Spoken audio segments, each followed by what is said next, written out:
Patuloy na pinag-uusapan ng mga manonood ng It's Showtime ang mahusay na hosting ni Brent Manalo sa tuwing mapapanood siyang kasama ng programa. Dahil sa kanyang natural na karisma, mabilis na pag-iisip at husay sa pakikipagsabayan sa mga batikang host.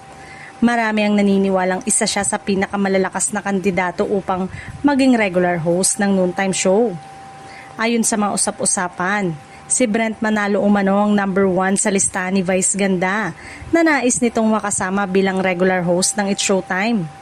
Bagamat wala pang opisyal na kumpirmasyon tungkol dito, marami ang nagsasabing kitang-kita ang magandang chemistry ni na Brent at ng buong It's Showtime family sa bawat episode.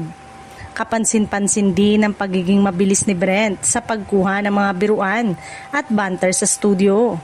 Hindi siya nahuhuli sa mga punchline at marunong ding magbigay ng sariling kulay sa bawat segment, dahilan upang lalong mag-enjoy ang mga manonood.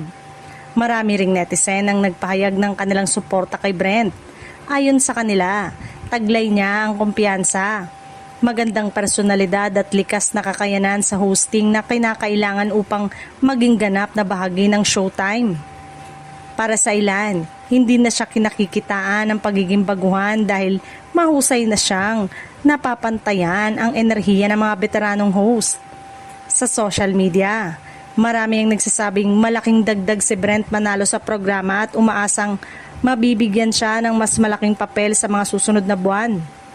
Hindi rin may kakaila na bawat paglabas niya sa It's Showtime ay nakakatanggap siya ng positibong komento mula sa mga manonood.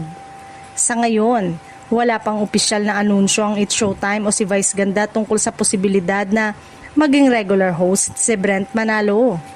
Gayunpaman, patuloy ang suporta ng maraming viewers na umaasang makita siyang tuluyan ng maging bahagi ng pangunahing lineup ng programa.